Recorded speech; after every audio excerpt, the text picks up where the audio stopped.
Abacuque, capítulo de número 1.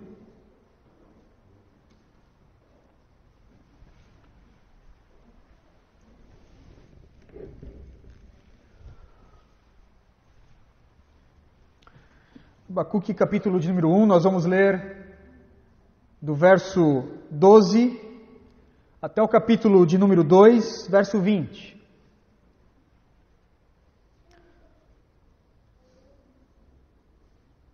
A mensagem dessa noite tem como título: O remédio pode ser ruim, mas nunca pior do que a doença.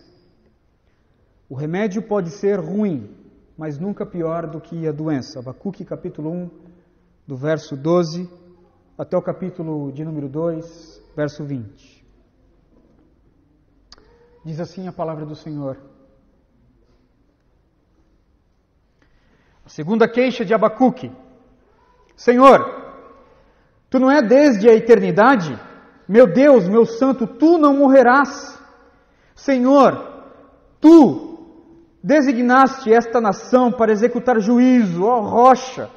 Determinaste que ela aplicasse castigo.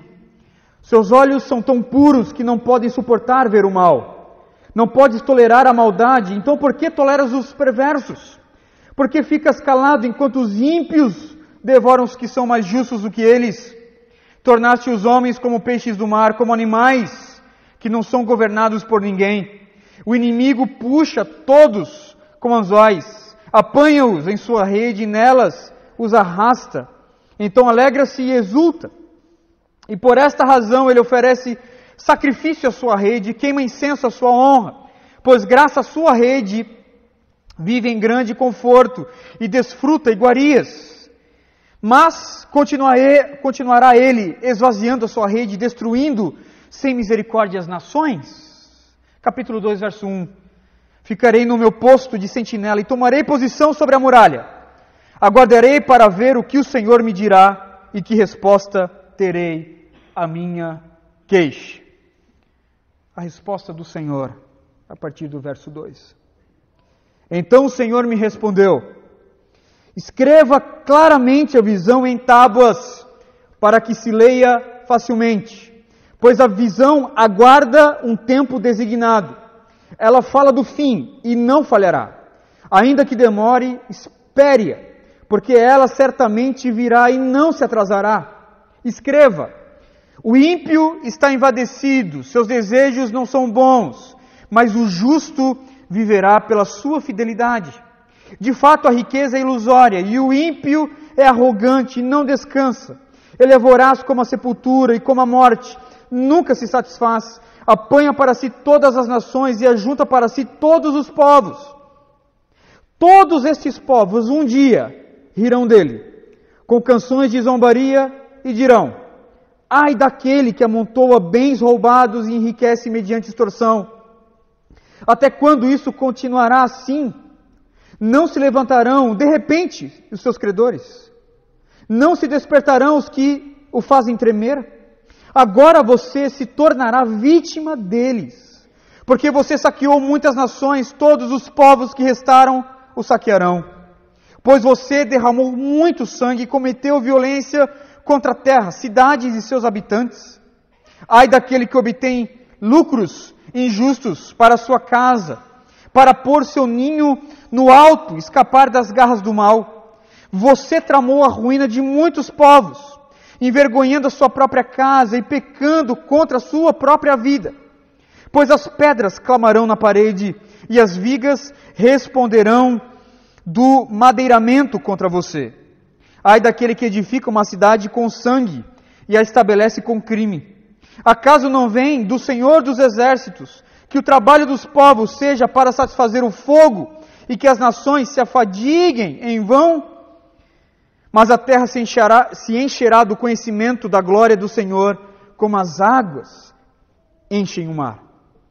Ai daquele que dá bebida ao seu próximo, misturando-a com seu furor, até que ele fique bêbado, para lhe contemplar a nudez. Beba bastante vergonha em vez de glória. Sim, beba você também e exponha-se. A taça da mão direita do Senhor é dada a você. Muita vergonha cobrirá sua glória. A violência que você cometeu contra o Líbano o alcançará e você ficará apavorado com a matança que você fez dos animais, pois você derramou muito sangue e cometeu violência contra a terra, cidades e seus habitantes. De que vale uma imagem feita por um escultor? Ou um ídolo de metal que ensina mentiras? Pois aquele que o faz confia em sua própria criação, fazendo ídolos incapazes de falar. Ai daquele que diz à madeira, desperte, ou a pedra sem vida, acorde. Poderá o ídolo dar orientação? Está coberto de ouro e prata, mas não respira. O Senhor, porém, está em seu santo templo. Diante dele fique em silêncio toda a terra. Amém. Aleluia. Vamos orar. Pai, nós louvamos o Teu nome por esse texto. Ó Deus, um texto longo, um texto, Senhor, de difícil compreensão, mas nós rogamos a Ti a compreensão do alto, por favor. Ó Deus, venha estar intervindo, Senhor, nessa noite, na nossa existência, na nossa história. Ó Deus, que o Teu Espírito venha falar conosco através deste texto, Pai. Por mais que ele esteja, ó Deus, há tantos anos, milhares de anos, ó Deus, de distância de nós outros, que o Senhor venha, por favor, falar com cada irmão aqui. Faz isso para a glória do Teu nome, Senhor.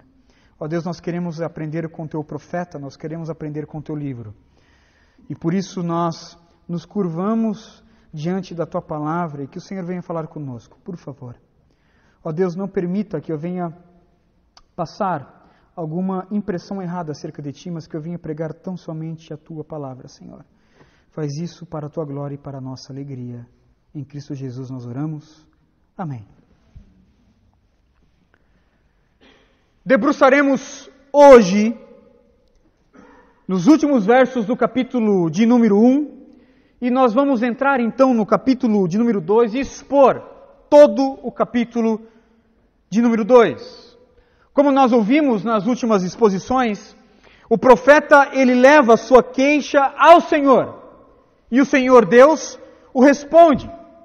Só para nos situar os nossos visitantes, o livro de Abacuque é um livro de um profeta que está perturbado.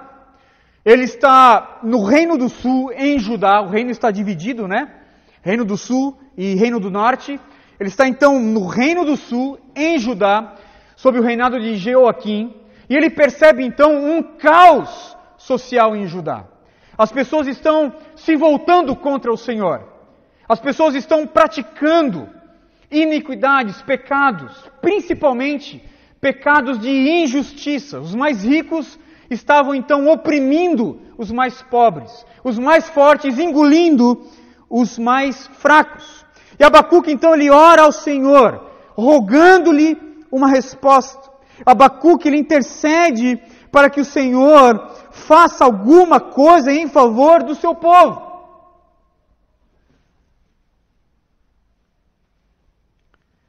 E o Senhor faz. E o Senhor responde. Mas como nós vimos, o Senhor não responde da forma que Abacuque desejava. O Senhor anuncia ao profeta que o seu juízo e a sua disciplina para com os pecados de Judá virão por meio do cativeiro babilônico. Os caldeus, isto é, a Babilônia, os caldeus haviam conquistado a grande cidade da Babilônia, eles estavam então se preparando para invadir Judá e levar os filhos de Judá como escravos. E por mais que isso seja uma terrível desgraça, a invasão da Babilônia, Abacuque estava sendo então convidado pelo próprio Deus a confiar, a depositar a sua fé, a depositar a sua esperança de que Deus estava tendo toda a história, estava controlando toda a existência, os eventos da história. Ele mesmo levantou os babilônios para ser o seu instrumento de disciplina, o instrumento de castigo para o seu povo. Portanto, Abacuque ele está confuso. Ele havia clamado por juízo, para que Deus então trouxesse juízo para os perversos de Judá.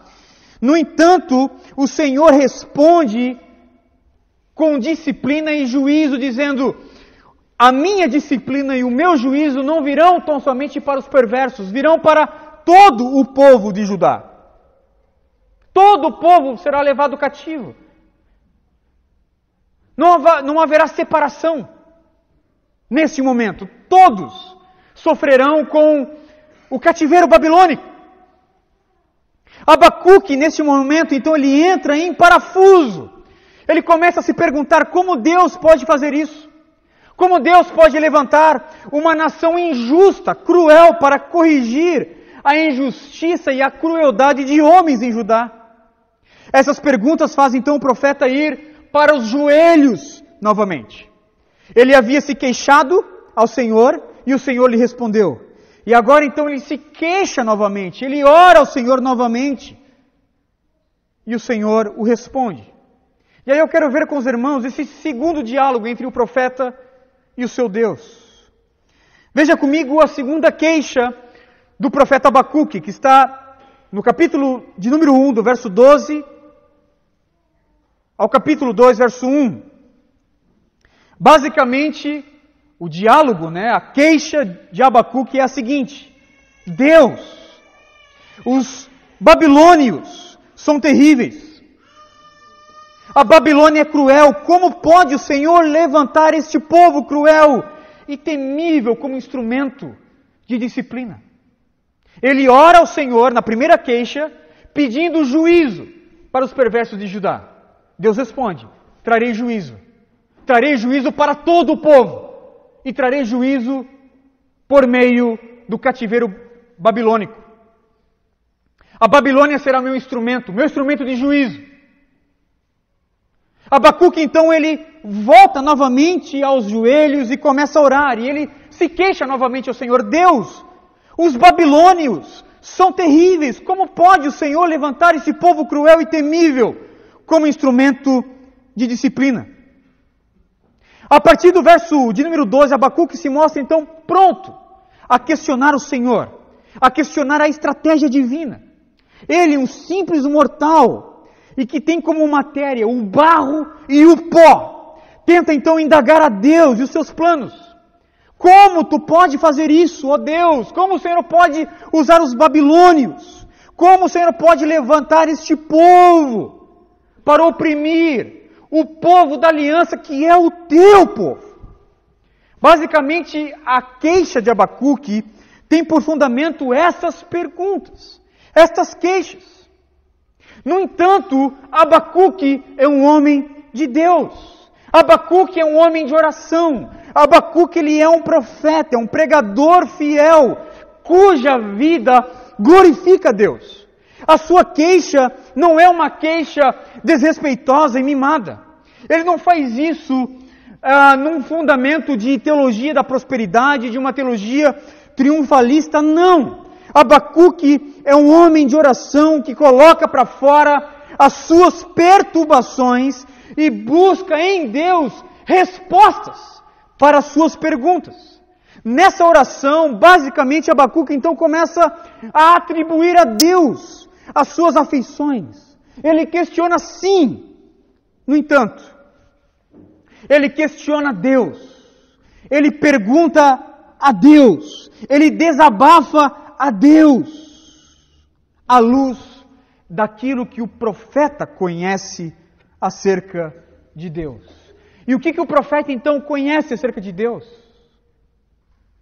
Percebamos que Abacuque, nessa oração, nessa segunda queixa, ele reconhece 3 atributos incomunicáveis do Senhor.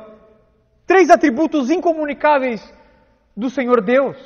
Veja o primeiro no verso de número 12. O seu coração descansa na confiança que Deus é eterno. Deus é eterno. Ele se queixa, ele desabafa, ele vai para os joelhos, ele questiona.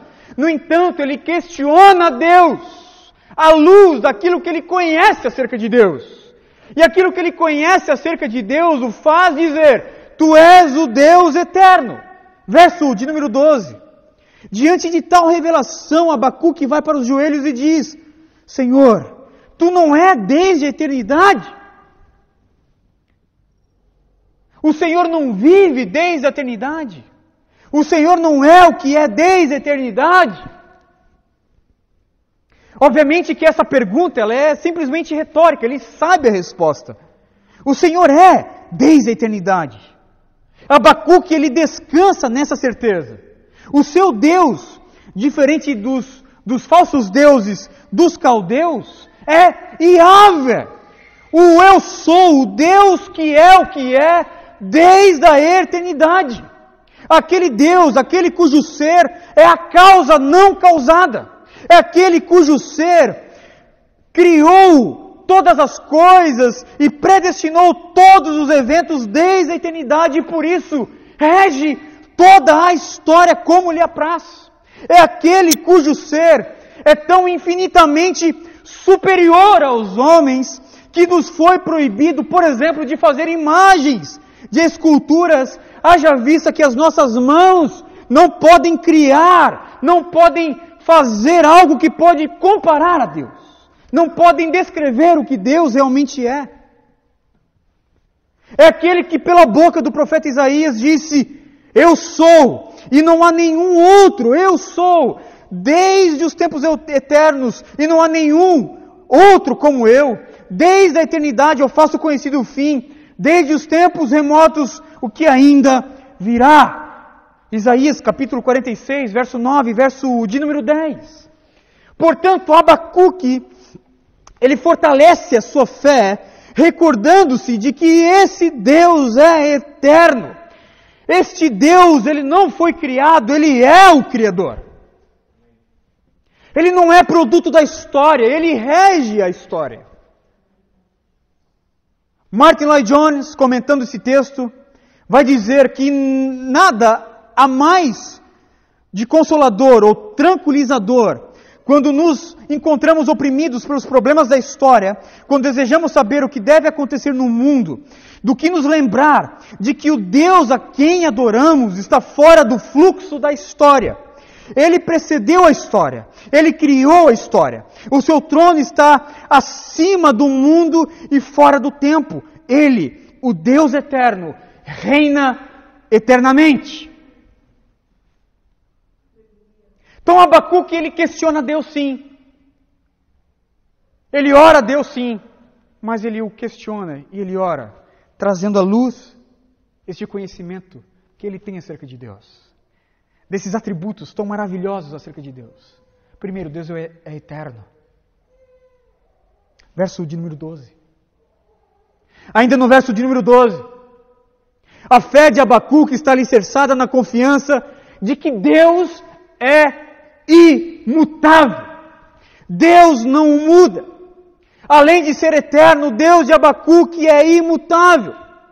Quando a Bíblia chama Deus de rocha, faz referência à imutabilidade inabalável do seu ser. É o seu compromisso com os seus decretos, principalmente nas promessas de preservação do seu próprio povo.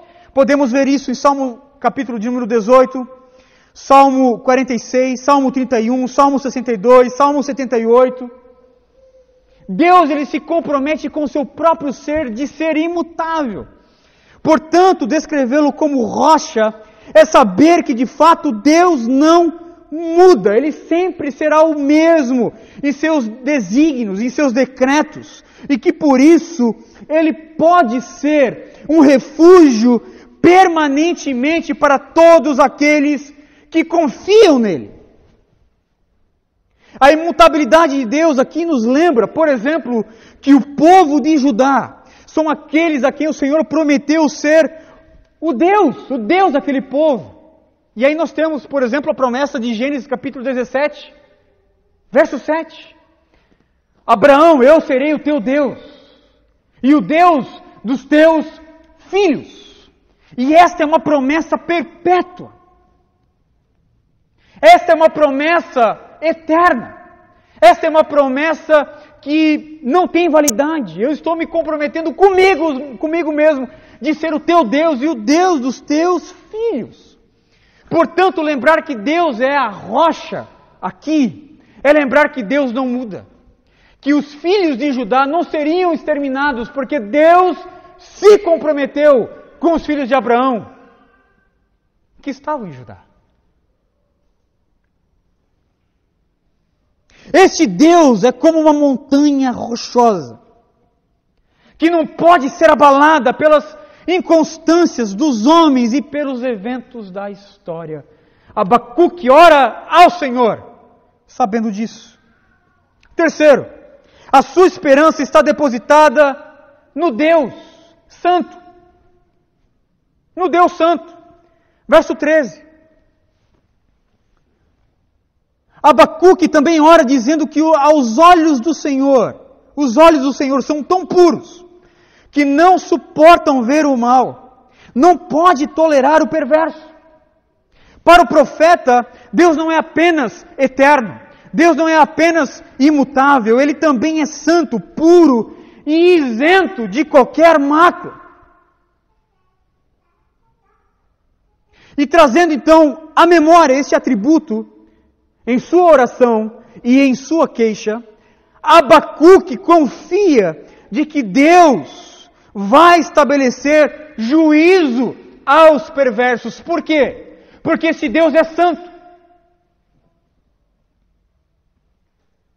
Deus não é como nós. Deus não pratica injustiças como nós. Deus não pega essas circunstâncias, né? Ele não usa do jeitinho brasileiro, não pega os eventos e os problemas e varre para debaixo do tapete. O nosso Deus não é assim, o Deus de Abacuque não é assim. O Deus de Abacuque é santo. Portanto, quando Abacuque ele ora dizendo: Deus, tu não pode tolerar o mal, os teus olhos são puros e não suportam o mal. Abacuque está dizendo: o Senhor vai trazer juízo também para a Babilônia. Ele está orando, confiando de que este Deus condiciona a sua santidade em si mesmo. E por isso ele precisa então odiar o mal e a iniquidade, e por isso então trará juízo. A oração de Abacuque aqui, portanto, não é questionando a santidade de Deus, mas questionando como Deus pode tolerar os babilônios, sendo eles uma nação cruel e perversa.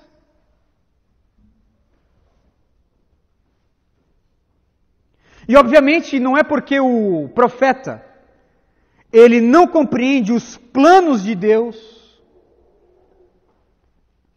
que Deus deixa de ser o que Ele é. Abacuque ele está confuso por não entender como uma coisa coexiste com a outra. Ele sabe que Deus é santo. Ele não tem dúvidas disso. Deus é santo. Os olhos do Senhor são puros, Ele não pode tolerar o mal. No entanto, como essa santidade pode coexistir com a maldade? Com a maldade de Judá, com a maldade dos babilônios. Por isso ele pergunta: até quando? Então, por que toleras os perversos? Por que toleras os perversos? De fato, Abacuque não tem dúvida de que Deus é santo. O que ele não sabe é como Deus pode ser santo ao mesmo tempo que tolera este mal. E esse questionamento, então, de Abacuque será respondido lá na frente. Portanto, é lembrando desses atributos, que Deus é eterno, que Deus é imutável, que Deus é santo, que Abacuque ora e questiona o seu Deus. A sua oração é um misto de confiança em Deus e perturbação teológica. Eu creio em Deus, mas eu estou confuso. Eu creio em Deus, mas não entendo essa situação.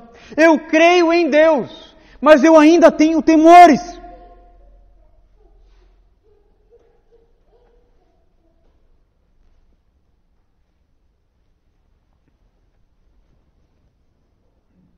E E aí, a partir do verso de número 13, Abacuque começa então a descrever não mais a maldade de Judá, mas a maldade então dos babilônicos. Eles são mais justos.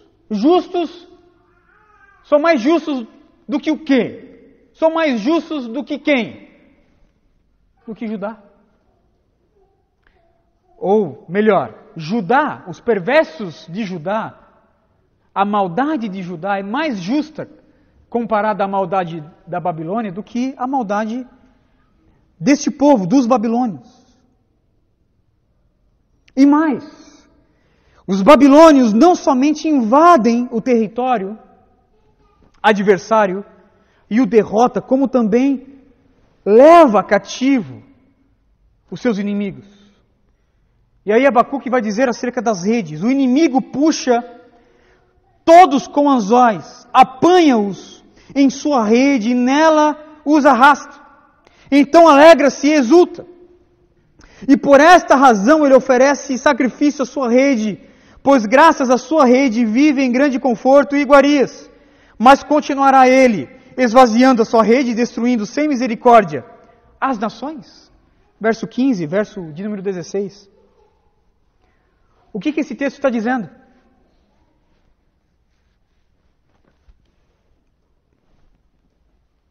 O povo de Judá estava vivendo praticamente sem governo, sem lei, fazendo o que o coração desejasse. E o profeta então, Abacuque, começa a descrever as pessoas de Judá, os homens de Judá, como peixes e répteis, no sentido de não serem organizados, de não terem uma liderança. Nós podemos ver, por exemplo, uma organização em formigas, podemos ver uma certa organização nas abelhas, organização até mesmo em cães. No entanto, você não consegue ver os répteis, as cobras, os lagartos, por exemplo, se organizando entre si. Você não consegue ver, por exemplo, os peixes se organizando, tendo um líder. Você não vê isso.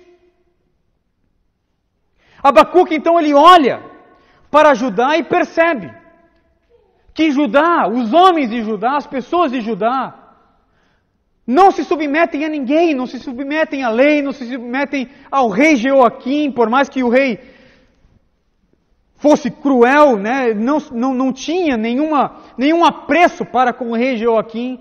As pessoas viviam como elas queriam.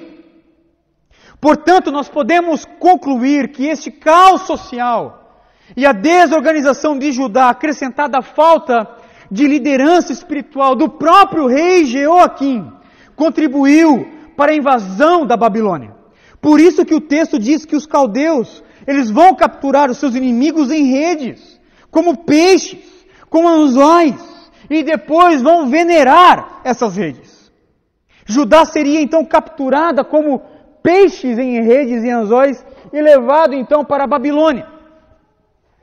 Depois então de capturados, Judá seria levada ao cativeiro para presenciar o culto aos feitos, o culto às conquistas. As redes aqui, elas eram cultuadas pelos babilônios. Obviamente não são redes de pesca, não são anzóis de um pescador habilidoso. Como os inimigos eram capturados, Abacuque, então, de uma forma metafórica, né, ele diz o seguinte: olha, os homens são como peixes, e a conquista da Babilônia, a vitória da Babilônia, é como um pescador habilidoso que consegue pegar o seu peixe. E ele vai então com Judá, captura Judá e leva Judá para a Babilônia. E lá Judá então percebe e começa então a ver o culto aos feitos, o culto a essas redes, o culto às conquistas, o culto à vitória da própria Babilônia. Agora tente comigo, por favor, escanear, fazer uma radiografia do coração deste profeta. Ele crê em Deus e o conhece muito bem. Inclusive ele vai chamar o meu Deus, o meu santo. O seu relacionamento era íntimo, era pessoal com o seu Deus. No entanto, ele desconhece o modus operandi desse Deus. Ele não consegue conceber, ele não consegue entender como Deus, ele atua, como Deus, ele opera na história. Ele sabe que a soberania e a providência de Deus são meios que Deus então está regindo, né? Está regendo a história. Porém o profeta ainda está perturbado, porque ainda não entende as decisões que o Senhor tomou sobre Judá, tomou naquele momento da história. Ele sabe que Deus é soberano, mas não compreende os meios que ele se utiliza dentro desta providência. Abacuque orou e buscou o Senhor, então, tentando de alguma maneira intervir, né? Buscar ao Senhor e buscar então alguma intervenção dos céus para com seu povo.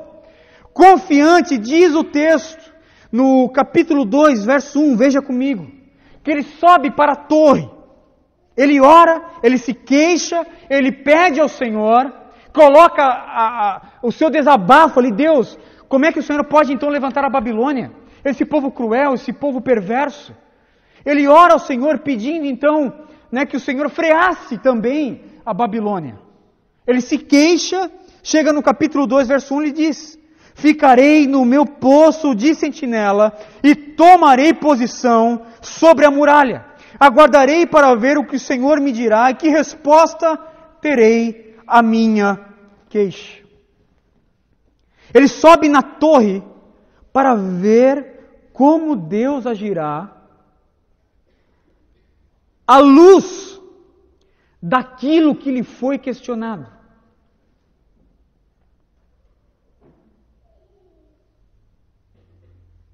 Abacuque não tão somente espera uma resposta de Deus, mas ele espera uma resposta do aqui e no agora.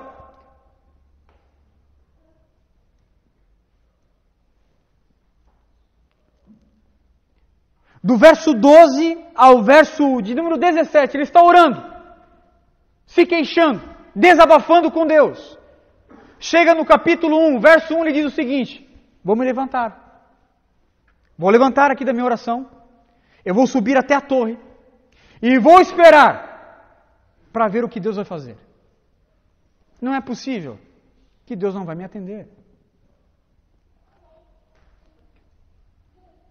Ele sobe na torre, possivelmente o exército da Babilônia já estava marchando contra Judá e talvez ele sobe ali para tentar ver no horizonte Deus fulminando a Babilônia.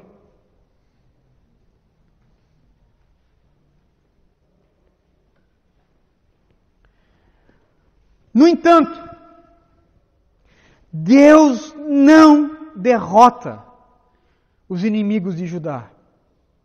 Deus não fulmina a Babilônia. Não naquele momento. Antes, Ele executa, passo a passo, ipsilíteris, tudo aquilo que Ele revelou ao profeta. A Babilônia está vindo. E os caldeus vão levar Judá ao cativeiro.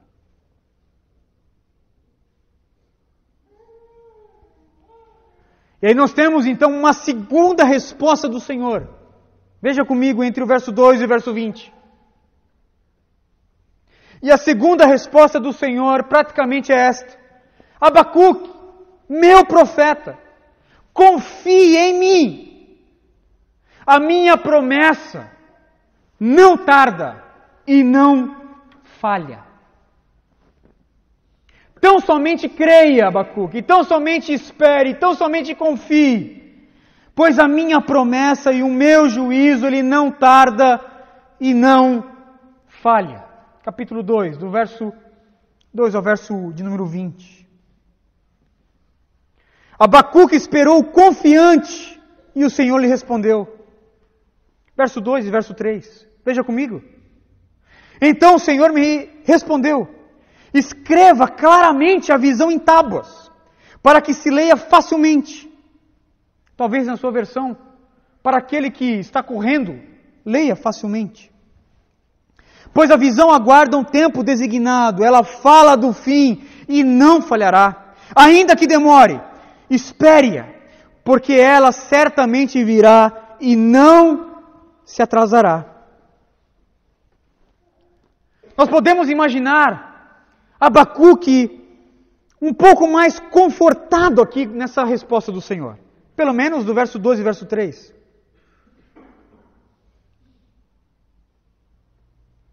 Ainda que o Senhor não venha com juízo e não venha exterminar a Babilônia, naquele momento, o Senhor prometeu que trará juízo também para a Babilônia. E esse juízo não vai tardar. Deus se compromete de tal forma que Ele vai dizer que essa promessa ela deveria ser guardada, preservada e divulgada. Abacuque, escreva esta visão em tábuas. Arquive essas tábuas. Faça cópias dessas tábuas. Coloque essas tábuas na beira do caminho para até mesmo aquele que passe correndo. Talvez na sua versão Almeida Revista Atualizada vai dizer isso. Para até mesmo aquele que está passando correndo, consiga então ler. E ser alertado, ser confortado de que Deus também trará juízo à Babilônia. Sabe o que nós temos aqui? O primeiro outdoor da história. É verdade. O primeiro outdoor da história, a primeira publicidade da história, no outdoor. Deus trazendo juízo, anunciando o seu juízo, anunciando o juízo à Babilônia. Segundo o próprio Deus, o que ele haveria de anunciar seria executado à risca. Ainda que humanamente demorasse. O povo da aliança, Judá, deveria esperar confiadamente o cumprimento desta promessa, deste juízo.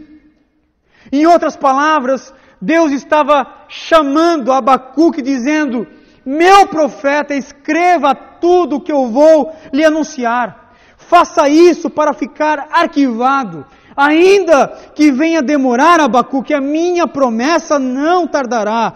Ela será cumprida no tempo determinado e pré-estabelecido desde a eternidade. Ela não falhará na sua execução. Confie e espere tão somente, Abacuque. O profeta estava sendo chamado então a confiar em Deus e na sua promessa. Deus falou e Deus vai cumprir. Porém, não no tempo de Abacuque, não no tempo que o povo desejava, mas no tempo que Deus desejou, no tempo que Deus predeterminou. Por isso a promessa ao mesmo tempo diz que sob a ótica de Abacuque ela vai demorar sim. Sob a ótica do povo ela vai demorar contudo. Sob a ótica de Deus, Ele mesmo disse que ela não se atrasará. Por quê? Porque ela será executada no tempo designado para isso, nem antes e nem depois. É no tempo de Deus. Deus trará juízo também para a Babilônia, no tempo dele.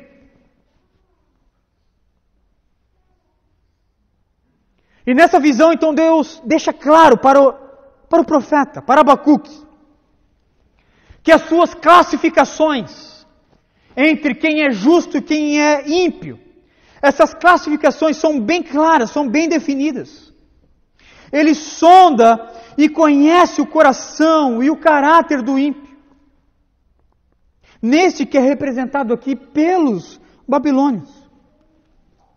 O Senhor define precisamente com aquilo que eles são. Eles são soberbos, eles são arrogantes. Veja o que diz, por exemplo, o verso 4 e verso 5. Leia comigo. Escreva: o ímpio está envadecido, os seus desejos não são bons, mas o justo viverá pela sua fidelidade. De fato, a riqueza é ilusória e o ímpio é arrogante e não descansa. Ele é voraz como a sepultura e como a morte. Nunca se satisfaz. Apanha para si todas as nações e ajunta para si todos os povos. E aí agora, uma pergunta vem à tona: será que, diante dessa visão, Deus ele vai deixar a Babilônia impune? Será que Deus, sendo santo, sendo justo e agora prometendo juízo, Deus vai deixar a Babilônia impune? Sem juízo? Obviamente que não. Deus é justo e santo. Todas as obras das suas mãos são retas. Ele não pode tomar por inocente o culpado e nem o culpado por inocente. Se Ele é santo, se Ele é justo, Ele precisa então penalizar o ímpio pela sua maldade. Ainda que humanamente esse juízo venha se atrasar, venha demorar, sob a ótica de Deus, chegará no tempo exato, no tempo designado para isso. Lembremos então do prenúncio do juízo, a visão, a promessa, o juízo, aguarda um tempo designado, Abacuque. Ela não falha, ela não falhará, ela fala do fim e não vai se atrasar, ainda que demore, espere-a, porque ela certamente virá e não se atrasará. E aí Deus traz então juízo sobre a Babilônia com 5 ais. 5 ais sobre os ímpios. 5 ais. Na língua portuguesa é até difícil exprimir o sentido e a riqueza poética da língua hebraica, né? Nesse sentido do que o ai, este ai do próprio Deus representa. Inclusive, essa expressão ai de ti,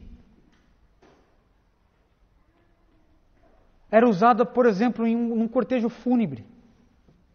Era usado, por exemplo, numa música fúnebre. Era usada, por exemplo, numa canção onde o corpo estava descendo à terra. O ai aqui é como se alguém falasse: eu não gostaria de estar na tua pele. Eu não gostaria de estar no teu lugar. O ai aqui, ele vem com este peso. Coitado de você.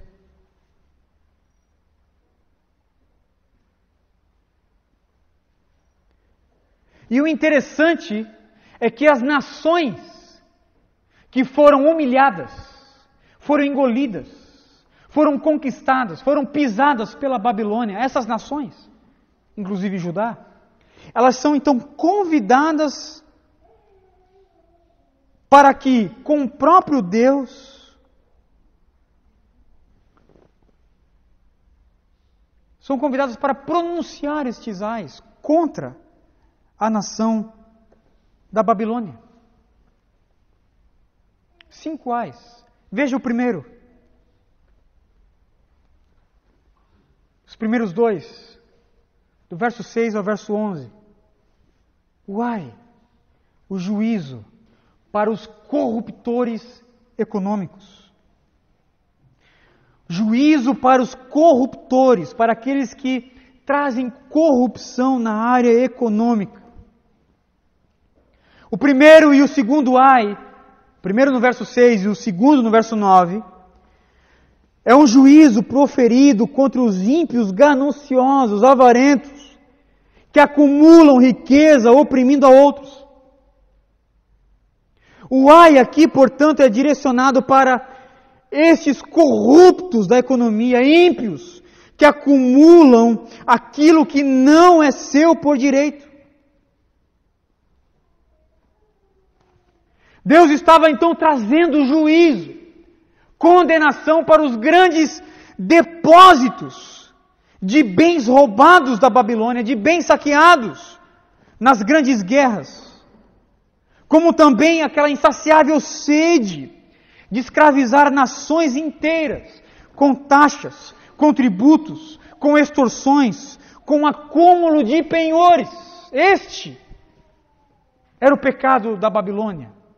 Esta era a prática da Babilônia. Escravizar, taxar, punir,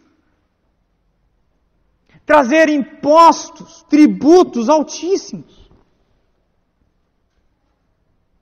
O comentarista David Becker vai dizer que às vezes esta prática, a prática de trazer esses penhores, extorsões, taxas e tributos, conduzia à escravidão dos pobres, que necessitavam tomar dinheiro emprestado, visto que o último bem ou a garantia que alguém poderia oferecer e perder seria a própria vida.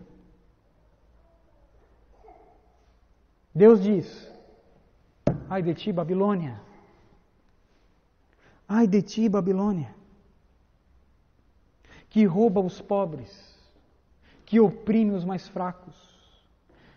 Ai de ti, ímpio, que enriquece de forma ilícita. Veja o terceiro ai, do verso 12 ao verso 14. O ai de juízo para os corruptos políticos. A Babilônia, ela se edificou sobre os lombos da violência. Muito sangue foi derramado para que a Babilônia se tornasse um grande império. Perceba comigo que no verso 12 fala sobre a cidade que foi edificada com sangue, estabelecida com crime. De fato, os famosos jardins suspensos da Babilônia só foi possível com muita morte, com muito sangue, com povos humilhados, com nações engolidas, com nações levadas ao pó, para que aquilo então fosse feito.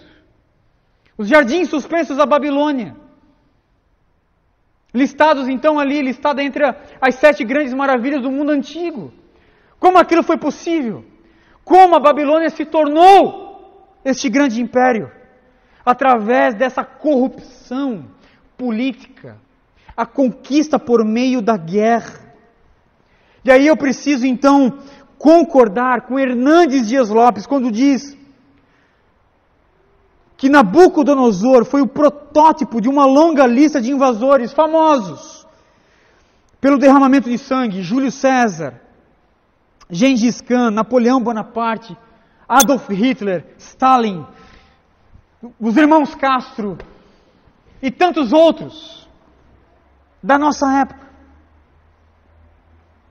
É um ai que vem sobre juízo para esses corruptores políticos que edificam cidades por meio do crime, edificam cidades por meio da violência e morte.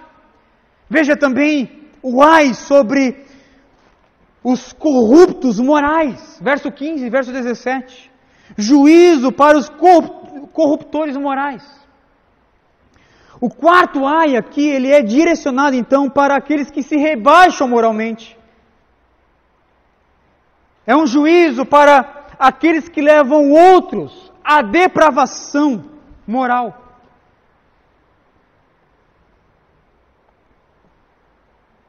É o ai que está dentro daquele cenário de uma noite de bebedeira, de uma noite de orgia, de uma noite onde expõe a vergonha da nudez para os olhares imorais e impuros de outros. Esta era a prática da Babilônia. Era algo recorrente dentro do Império Babilônico, essas festas, essas orgias, essas bebedices dentro do Império. Deus traz então um juízo, um ai sobre estes que trazem aí uma corrupção moral.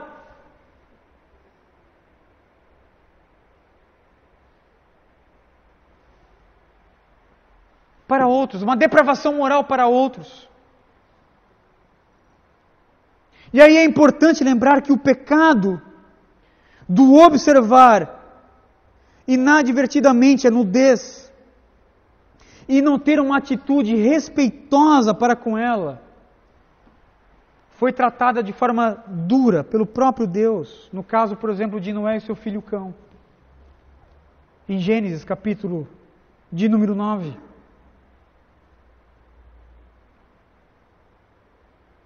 Essas festas, regadas à imoralidade, orgias, embriaguez, era um dos males mais graves da sociedade. É bom lembrar, por exemplo, que no tempo da Babilônia, a própria Babilônia, ela caiu, ela foi conquistada pelos medos persas numa noite de bebedeira, quando o rei Belsazar pegou aquelas taças do templo de Jerusalém e promoveu aquela festa, embriagando-se e embriagando também seus convidados. Daniel capítulo de número 5. Mas nós temos ainda um último ai, um juízo para os corruptores religiosos, para os religiosos corruptos. Este ai, esse juízo é para esses idólatras.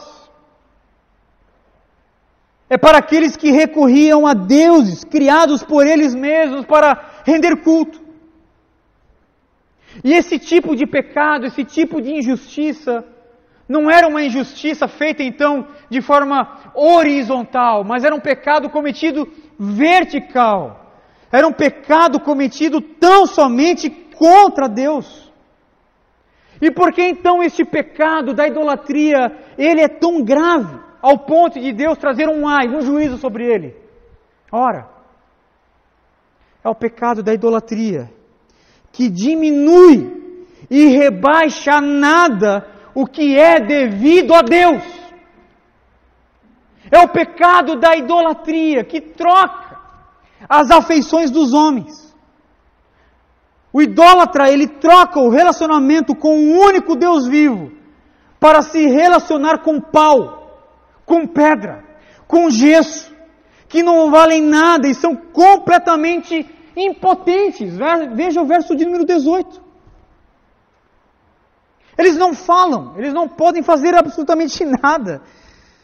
São ídolos fracos, são falsos deuses fracos. São ídolos que os homens precisam rogar. Acorda, pelo amor de Deus. Desperta. Esse é o pecado da idolatria. E aí o Senhor Deus, o único Deus vivo, até mesmo com um certo sarcasmo aqui, ele pergunta diante disso: poderá o ídolo dar alguma orientação? Você está dizendo, acorda, responde, desperta. E aí no verso 19, poderá o ídolo dar alguma orientação? Obviamente que a resposta é não. Pois o ídolo, segundo o verso 19 ainda, ele está coberto de ouro e prata, mas não respira. Ele não respira. Eis aqui o juízo, então, de Deus para a Babilônia. Os ais de juízo, de condenação. Eles foram cruéis com o povo de Deus. Foram perversos com o povo de Deus. Levaram cativos Judá. Estavam sendo, obviamente, usados como vara de disciplina para o seu povo. No entanto, eles eram responsáveis pelos seus atos. E aqui eu chamo a sua atenção para aquilo que nós chamamos dentro da teologia de o concurso divino. O concurso divino. Deus usando a escolha e o livre ato, os livres atos dos homens, para cooperar com Ele. Onde vem então a palavra concursos. Os livres atos dos homens. A perversidade, por exemplo, da Babilônia. A crueldade daqueles homens estavam então cooperando para o bem que Deus desejava. Chamamos isso também de providência, soberania. E dentro dessa esfera da providência, ainda que eles sejam usados pelo Senhor como meio de executar a sua vontade, Os babilônios não ficarão impunes dos seus atos. Eles são culpados de praticar maldade nas nações, inclusive em Judá. Por isso eles estão então recebendo este juízo de Deus, essa palavra condenatória de Deus. E o que aconteceu com a Babilônia?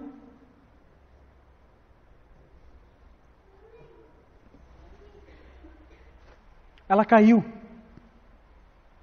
Ela foi destruída. Falei aqui dos jardins suspensos da Babilônia. Se você pegar lá as sete maravilhas do mundo antigo, a que menos nós podemos conhecer hoje é o jardim suspenso da Babilônia. Você conhece somente por livros. Arqueologia pega uma coisinha aqui, uma coisinha ali, uma coisinha acolá. Ela sucumbiu, ela caiu, ela foi destruída.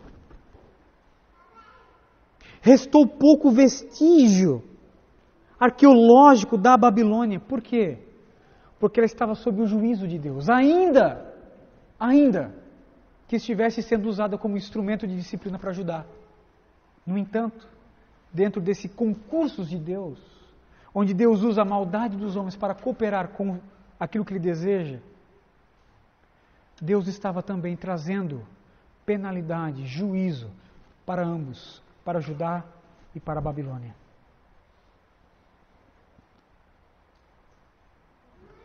Declínio da Babilônia. Vimos aqui os ais de juízo de Deus, a condenação de Deus. O declínio da Babilônia começou com a conquista da Babilônia pelos medos persas. A soberba Babilônia, que estava escravizando Judá há 70 anos. Então veja aqui comigo. Abacuque está orando, Deus responde: a Babilônia vai vir. E veio.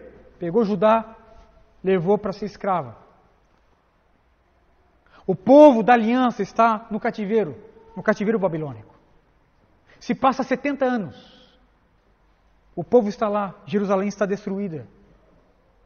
E aí nós temos vários profetas que falam sobre este tempo. Ageu, Zacarias, o profeta Daniel. 70 anos se passaram. 70 anos se passaram. Onde a Babilônia então está engolindo, escravizando o povo de Judá. O que acontece? Ela é conquistada pelos medos, pelos persas, no ano 539 a.C. O rei Belsazar, sucessor de Nabucodonosor, está fazendo uma festa, uma orgia. Está fazendo uma festa com muito vinho, usando os utensílios do templo de Jerusalém. Daqui a pouco, um barulho estranho. Uma coisa assim de reboco caindo, as paredes tremendo, as pessoas correm para o salão principal e uma escrita começa a ser feita no hall de entrada.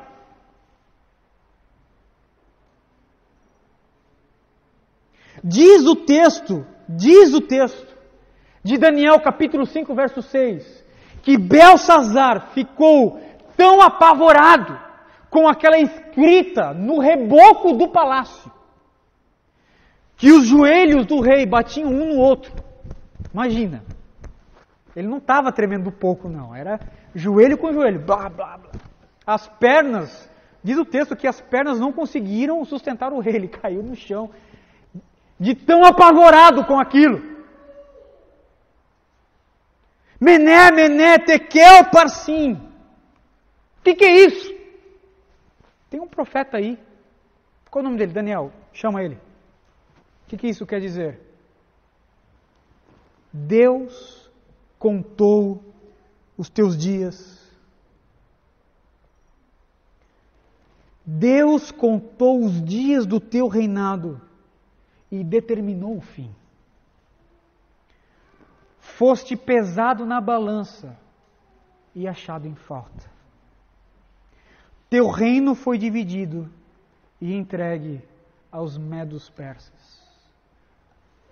O texto de Daniel diz que naquela mesma noite, os persas invadiram a Babilônia, conquistaram a Babilônia. E os caldeus e a Babilônia então caiu a partir daí. Veja Deus então trazendo juízo para quem Ele deseja. Nesse concurso divino, nessa providência divina, onde Ele vai usando os livres atos dos homens para o seu próprio bem, para o bem do seu decreto, para a execução daquilo que Ele planejou. Veja este Deus fazendo exatamente isso, trazendo juízo para Judá que pecou e trazendo juízo também para a Babilônia. A Babilônia com violência escravizou e destruiu as nações. E com violência ela caiu diante dos persas. Deus cumpriu o que disse na visão de Abacuque: ai dos corruptores da economia, ai dos corruptores políticos, ai dos corruptores morais, ai dos corruptores da religião.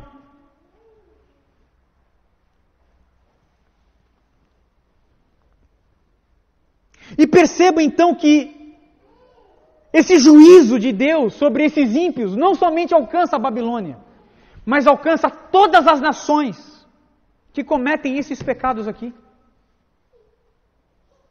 Estes ais aqui, obviamente que de uma forma primária, foi direcionada à Babilônia.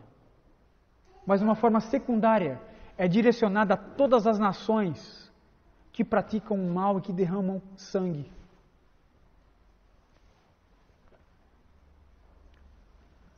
A Babilônia caiu sobre o Império Persa. O Império Persa caiu sobre o Império Grego.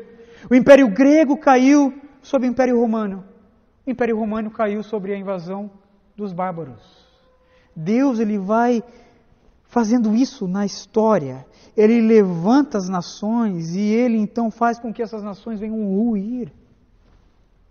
Contudo, o seu povo prevalece e é preservado.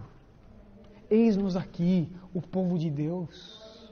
Eis-nos aqui, filhos de Abraão.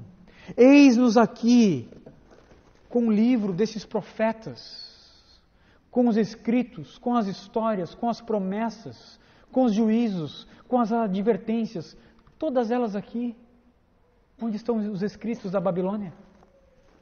Onde estão os escritos dos persas? O nosso está aqui muito bem preservado. Este é o nosso Deus, este é o nosso Deus. E aí eu quero trazer uma aplicação para nós, porque falamos até agora somente de juízo para os ímpios. Falamos tão somente de condenação para os pecadores, de juízo para a Babilônia. E nós, que somos justos? E nós que somos o povo de Deus? O capítulo de número 2, ele nos traz 3 grandes promessas para o seu povo. O capítulo de número 2, ele traz garantia para aqueles que são chamados povo de Deus, filhos de Deus.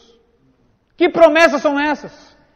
Uma promessa acerca da graça, uma promessa acerca da glória e uma promessa acerca da soberania de Deus. O povo da aliança, o povo de Deus, ele é guardado no Deus gracioso, no Deus glorioso e no Deus soberano. Como nós podemos ver isso no texto? Veja comigo, por favor. O verso de número 2.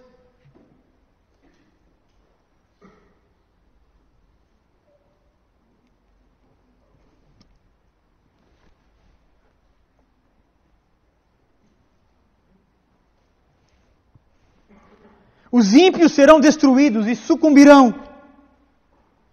No entanto, os justos viverão pela fé. Embora sejamos pecadores, embora sejamos filhos de Abraão, há um grande contraste aqui entre os filhos de Adão e os filhos de Abraão, entre Judá e os babilônios. Judá não confiava em si mesmo, mas depositava sua fé em Deus. Eis aqui a grande diferença, porque Deus vai falar então acerca da Babilônia e diz: a Babilônia é arrogante, a Babilônia é soberba, a Babilônia é orgulhosa. No entanto, o justo vive pela fé. O que é isso? O texto vai dizer que este Deus gracioso nos alcança pelos méritos de outro.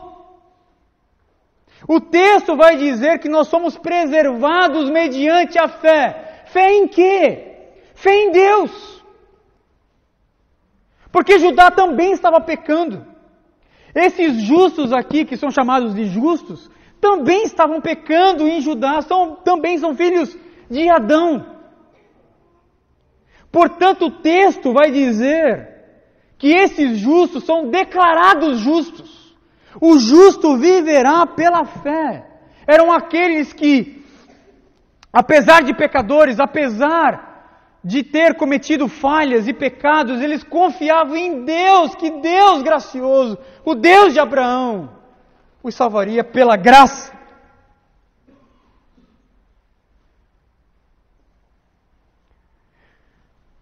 E a pergunta é: como Deus pode então dizer aqui que esses homens são justos? O justo viverá pela fé. Ora, o justo do texto é aquele que é declarado justo. É aquele que é imputado à justiça, aquele que Deus olha e declara justo, não aquele que é justo. Pois ninguém obtém justiça em mérito próprio. Paulo vai dizer isso em Romanos capítulo 3, verso 10. Não há nenhum justo, nenhum sequer. Não há ninguém que busca Deus. Todos se desviaram, tornaram-se inúteis. Não há ninguém que faça o bem. Nenhum sequer. O que Paulo está declarando então? Que nenhum homem tem justiça própria. Nenhum homem é justo. No entanto, como o homem então pode ser justo e viver pela fé? Ora, através da declaração de imputação de justiça. A resposta bíblica é que a justiça que nos é imputada, que foi imputada aos nossos irmãos de Judá, lá do capítulo 2, verso 4, é a justiça que provém de Cristo. É a justiça que provém de outro. E este outro é Cristo Jesus. Paulo ele continua depois no capítulo 3 ainda, no verso 21, até o verso 26, ele vai dizer: mas agora se manifestou uma justiça que provém de Deus, independente da lei, do qual testemunham a lei e os profetas, justiça de Deus, mediante a fé em Cristo Jesus. Para todos os que creem, não há distinção, pois todos pecaram e estão destituídos da glória de Deus, sendo justificados gratuitamente por sua graça, por meio da redenção que há em Cristo Jesus. Deus o ofereceu como sacrifício para propiciação mediante a fé pelo seu sangue, demonstrando a sua justiça. Em sua tolerância havia deixado impunes os pecados cometidos, mas agora, no presente, demonstrou a sua justiça, a fim de ser justo e justificador daquele que tem fé em Cristo Jesus. O justo que vive pela fé do capítulo 2, verso 4, é aquele que foi justificado por Cristo Jesus, mesmo não conhecendo Cristo Jesus. Eles não conheciam nada acerca deste plano redentivo. O que eles poderiam fazer então? Ser diferentes da Babilônia. A Babilônia era arrogante, a Babilônia era soberba. No entanto, o justo, ele vivia pela fé, ele confiava em Deus. Ele dizia: Deus, eu sou pecador, mas eu creio em Ti, eu creio na Tua graça. Eu creio que o Senhor pode me salvar. E aí esta fé apontava para Cristo, mesmo que aquela pessoa não conhecia, não sabia exatamente os detalhes dessa trama redentiva. É o caso, por exemplo, de Lucas capítulo 18, daquela parábola do publicano e do fariseu. O fariseu está orando de forma arrogante, de forma soberba, colocando ali para Deus os seus méritos, aquilo que ele faz, as suas boas obras. No entanto, o publicano, ele ora dizendo: Deus, misericórdia de mim que sou pecador. O publicano da parábola de Jesus também não conhecia Jesus. Era um homem numa ilustração na parábola de Jesus. Não era um discípulo, não era alguém que ele conhecia. Não era alguém que conhecia Jesus. Era simplesmente um publicano orando: Deus, misericórdia de mim que sou pecador. O homem só pode viver mediante a fé em Cristo Jesus. Sabe por quê? Cristo é a misericórdia de Deus. Cristo é a misericórdia de Deus. Veja que a oração do publicano diz: Deus, misericórdia de mim que sou pecador. Entre Deus e os homens há a misericórdia chamada Cristo Jesus. Há um intermediário. Deus, misericórdia de mim. Entre Deus e os homens nós temos aí uma intermediação, uma mediação da misericórdia chamada Cristo Jesus. Aleluia! Nosso Deus também é um Deus glorioso. É um Deus que nos sustenta na sua glória. Verso 14. Graça e glória, elas andam juntas. Elas andam juntas. Graça e glória. Não é à toa que Paulo vai dizer em Efésios capítulo 1, verso 5 e verso 6, que Deus em amor nos predestinou para sermos adotados como filhos por meio de Jesus Cristo, conforme o bom propósito da sua vontade, para o louvor da sua gloriosa graça. Da sua gloriosa graça. O que diz o verso 14? Mas a terra se encherá do conhecimento da glória do Senhor, como as águas enchem o mar. O que é a glória? Sabemos que a graça é o atributo que Deus comunica a sua misericórdia, é o seu amor incondicional, é o seu presente merecido aos homens. E o que é a glória? A glória é a esfera, é o conjunto de tudo aquilo que Deus é. A glória é a revelação pública dos atributos divinos, é todo o conjunto de quem Deus é. Por isso que em Deus há uma glória intrínseca nele, uma revelação nele de quem Ele é. Os seus atributos, por exemplo, eternidade, imutabilidade, soberania, santidade, é o conjunto da glória de Deus, é algo que está intrínseco nele. Essa glória intrínseca produz em mim uma glória atribuída. Eu preciso render glória a este Deus. Eu preciso atribuir a esse Deus glória. Eu preciso atribuir a esse Deus culto. Eu preciso atribuir a esse Deus veneração, contemplação, honra.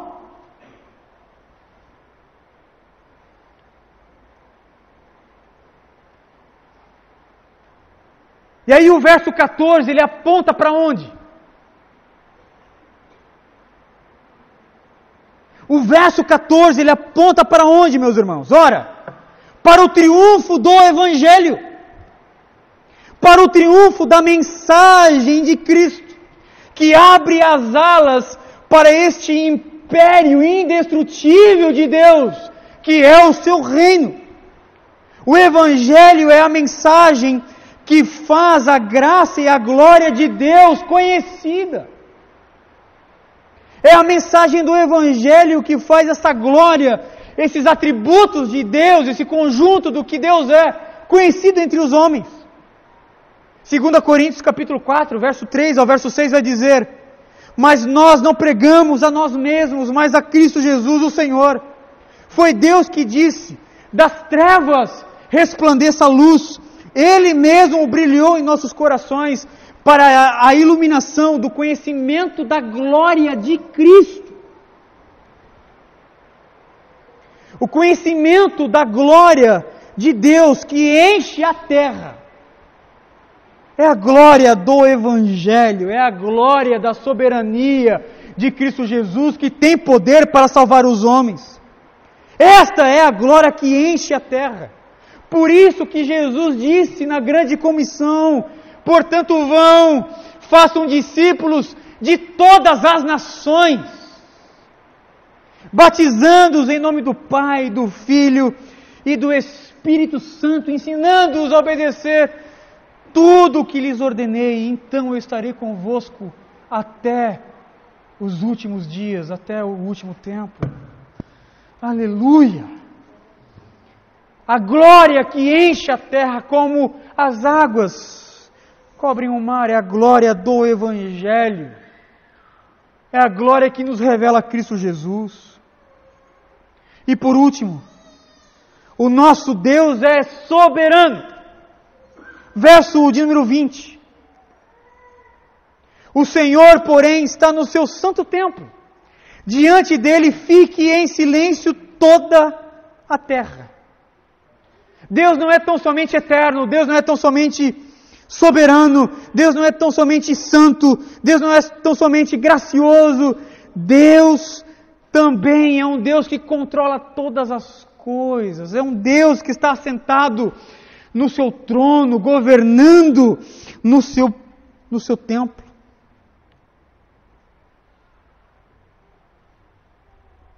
As nações se abalam, os povos tremem, os reis se levantam e caem diante dos nossos olhos. Porém, o nosso Deus está intocável, está inabalável no seu santo templo, governando todo o cosmos com a sua soberania. Toda a terra se aproxima deste Deus em silêncio. Toda a terra se aproxima deste Deus em reverência.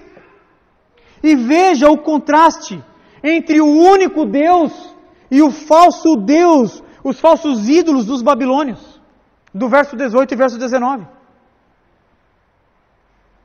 Os falsos ídolos da Babilônia, no verso 18 e 19, são capazes de falar.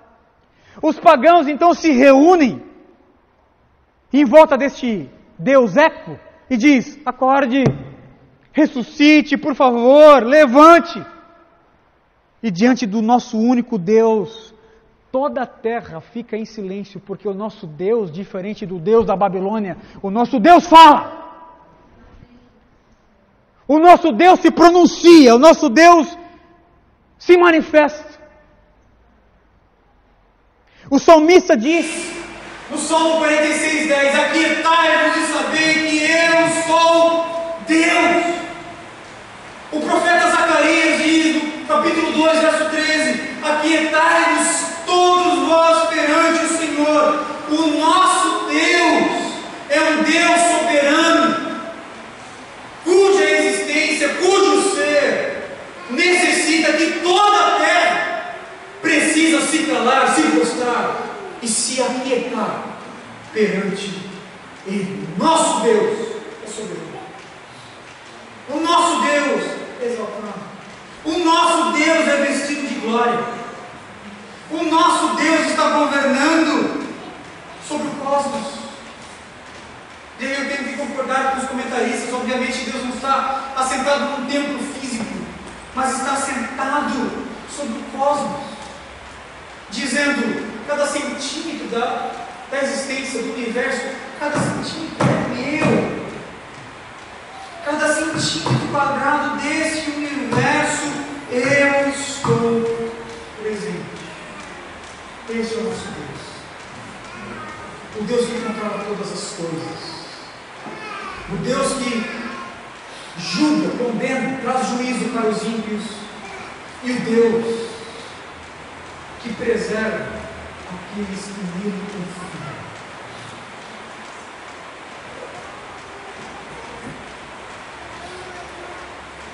Trago aqui uma última aplicação para nós, uma última aplicação. Teologia ruim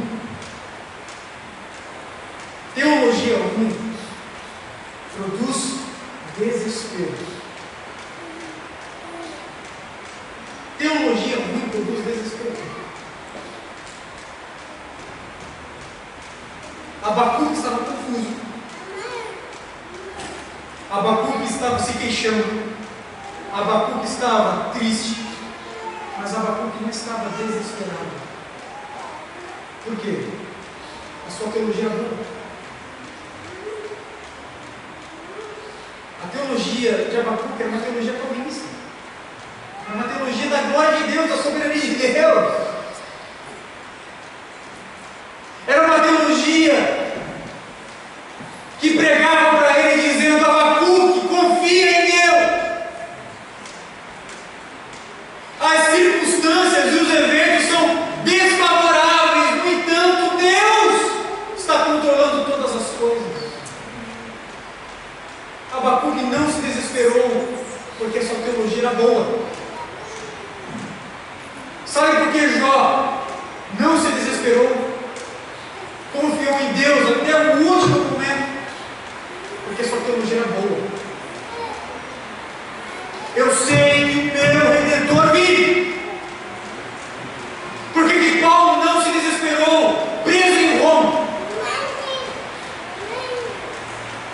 Por que Paulo não fraquejou? Por que Paulo não abandonou a fé com suas mãos presas, com seus pés presos, encarcerado numa prisão imunda? Romano, por quê? Porque sua teologia era boa.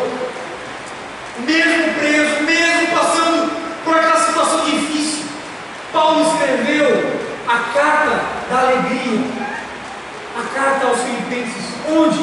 Dentro da prisão. O que ele diz no capítulo número 1, verso 12? Quero que vocês saibam, irmãos, que aquilo que está me acontecendo é ruim, é sofrimento, é dor. No entanto, antes,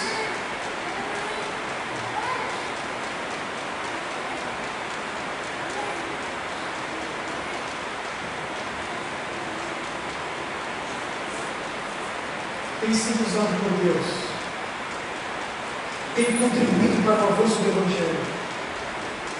Aquilo que me tem fustigado, aquilo que me tem causado as dores do presente momento, esta prisão,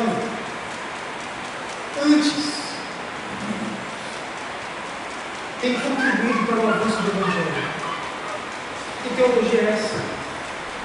A teologia da soberania de Deus, que não fraqueja, não desfalece no momento de tragédia.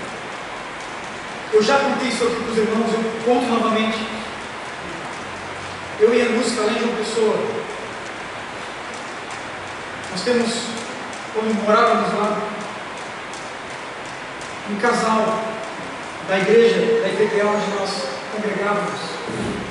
A mãe, de uma forma imprudente, descuidada, atravessou um sinal vermelho, veio o caminhão, bateu, matou a filhinha de 11 meses de idade na hora. A Paraíba inteira ficou em luto.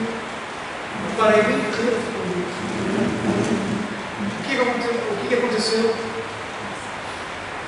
A Débora, a mãe daquela criança, da Alice, ela não sabia que estava grávida no momento do acidente. 9 meses depois nasceu Davi, com um problema no coração. 3 meses depois, Davi morre. No mesmo ano, a Débora e o neto perderam 2 filhos, 2.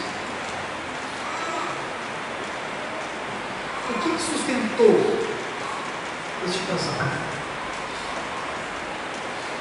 Você acha mesmo que uma teologia triunfalista da prosperidade, uma teologia que diz: eu ordeno Deus, eu decreto, eu profetizo, tu acha que tem poder?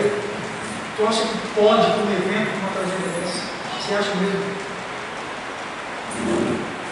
Você acha que uma teologia tão fraca, que reduz a Deus dentro de uma caixinha, você acha que pode, um Deus como esse subsiste diante de uma tragédia dessa? Claro que não. Débora e netos estão preservados, firmes no Evangelho, dizendo assim como Jó: Deus nos deu, Deus nos tirou. Louvado seja a glória de Deus.